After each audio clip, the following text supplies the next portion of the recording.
Right, so good evening, guys. I have Stuart from Langford. Stuart, how are we doing? All good, buddy. All good. How are you? Yeah, not too bad, mate. Quick turnaround in games recently, and many more to come. Mate, the league are just doing us in. It's like it's not just us. Like everyone's in the same boat. It's the problem is there's no player welfare in there. 5 games in 9 days. It's bonkers. But listen, we've got to get it done. Let's get the games over and done with. Squad rotation, squad depth is a big part, and thankfully we've got a lot of understanding lads. So yeah, we'll carry on. Right, so the first one we're going to talk about is the Langford versus Rushden and Higham United. Um, Yep. so Thursday evening, wasn't it? Thursday evening. Um, Yep. you've had a bit of a rest. I know a few of the other teams have had a few games beforehand. Um, what we thinking going into the games? Obviously, knowing how many games you've got coming up as well. Well, we played Saturday, so we had a 4-day rest, which is a massive bonus. I went to actually watch Rushden against Amptill in the home game, and they were quite unlucky to concede two very late goals. So I knew how they're going to set up, and I knew how we were going to set up to try and combat that. Ultimately, we don't change the way we play. We will do a couple of tweaks, but we have a system that we play to. It suits our lads, and we get the best from it. As you can see from previous games. So, to be honest, I was a little bit surprised after controlling the game as well as we were to go 1-0 down with literally their only shot of the game. But listen, it's football. We knew what the lads are capable of. We wanted them to be patient, to keep recycling the ball, keep on trying to carve out the areas that we wanted them to create the space in, and we get a goal back just before half time. The ball's recycled from Burford back to Joel, who sticks a delightful ball in the box. And Perry is so good at these last minute runs. He just breaks the line and just flicks it over the keeper. It's a fantastic goal. Just before the half, and then we've come out at half time. Half time team talk was pretty easy, to be honest. It was guys that just carry on doing what you're doing. We knew it would come. They were looking tired. Obviously, they'd played Tuesday night, which was unfortunate for them, but good for us. We come out second half, straight from kick-off. Ball's gone through. Sam Moore has been excellent since he's gone up top for us. He's just let the ball go past him, flicked the ball over to Baz, and Baz has just done what he does. And he's popped the ball in the back of the net. He's what's he scored 4 in the last 3 now? So yeah, he's Yeah, man in on fire for you towards the end of the season. yeah, man in form. He started the season superbly well, Baz. I mean, he was just knocking goals in for fun, and from all different angles. Then he went travelling to India for a while, and it always takes time. When a player comes back, it takes time for them to get back into the swing of things. But thankfully, he's now back in the groove. So we've got a very good, probably the best bunch of lads I've had for a long time.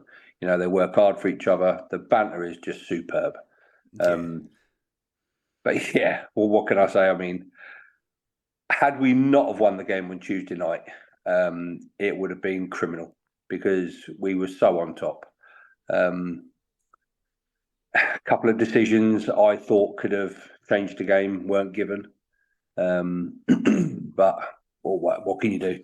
You can only look back on the VO, hope that you can show the officials if they ever pay any attention, and see if it has any reflection or any bearing on future games. When they're making decisions, it's hard for them because in the midst of a game, they've got a split second to see it. I was a little bit miffed with one of the decisions on Tuesday night because the linesman's right in front of what happened, and it was naughty. It was very naughty. Yeah, I mean, we are lucky to have a quick look, or not a quick look, to have an in-depth look back at the VO. It definitely did look like he'd kicked out after the tackle, and I think it was a one because he'd been tackled himself. It's out of frustration, and he's just tried to get some sort of retaliation or some sort of payback for someone clipping him, I think. But what were your thoughts? I mean, we all, you guys were on the touchline, saw it pretty quickly in front of you. I was at the other end, so I didn't see it until I watched the VO. But what were your thoughts? Oh, it's a straight red. It's a straight red. He's both his feet are off the ground, and fair play to the lad. He does pull out last minute, but it's a reckless challenge. Both his feet are off the ground. He's gone above the knee. It's a straight red. You know, whether he's meant it intentionally to harm him or to do him, whatever you want to call it as, it's a straight red. Now, the linesman's waved straight away. The ref's given the free kick, and there's a bit of a melee in between handbags, as what always happens. The linesman said that it's a reckless challenge, so why is it not a red? This is what baffles me. You know, it's what constitutes being sent off.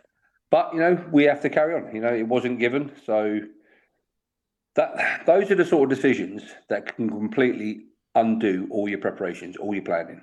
You know, because all of a sudden you feel as if you're getting no protection. So you think, well, hang on, do we take it into our own hands? And that's not us as a team. You know, we don't want to get involved in the stupidity on and off the ball. We just want to get there, play football, do what we've got to do with the ball, create our own chances. And, you know, if we get beaten by the better team, hats off, you know. But you don't want to lose a game or a game go against you for something that could quite easily be dealt with. No, definitely. So we'll get to the second or dubious bit of the game. Handball in the first half again. Do you think it was inside the box or was it outside of the box? What handball are we talking? The first half, ball come over the top where Pick's got a free kick and put it over the trees. When we got the free kick again? Yeah, no, for us. No, it's outside. It's outside. I didn't think it was inside. Because I say it was very touch and go on whereabouts his hand was. But again, that could have changed the game completely. Penalties obviously better. Yeah, but like I said with the red card situation, you don't want a game determined by a bad decision, whether it goes for you or against you. You know, at the end of the day, both teams are set up to play football. You know, they've travelled a long way. You don't want to lose a game. I mean, the lad hasn't deliberately tried to handball it, and it's outside the box. Had it been a penalty inside the box, yeah, of course you're going to take it, but you've got to dispatch it. We've missed a couple in the last couple of attempts. So, you know, I personally, not for me. It was outside, and I think it was a correct decision. And then we'll get into the second half now. And then, obviously, as we said, scored within 30 seconds of the restart. Within 13 seconds. Yeah, 13, sorry. Again, I mean, I know there was a talk of if we got the kickoff in the first half. Obviously, we got to show them the second half routine. Again, Sam Moore, fantastic for the flick on for Baz and in the right place at the right time. Yeah, Baz has made that. I mean, we've spoken about our wide players coming in to support the lone striker, and straight from the off, like Sam's gone straight down the right hand side. And Baz has taken up a central position, which is good. You know, it means that they're listening to what we're saying.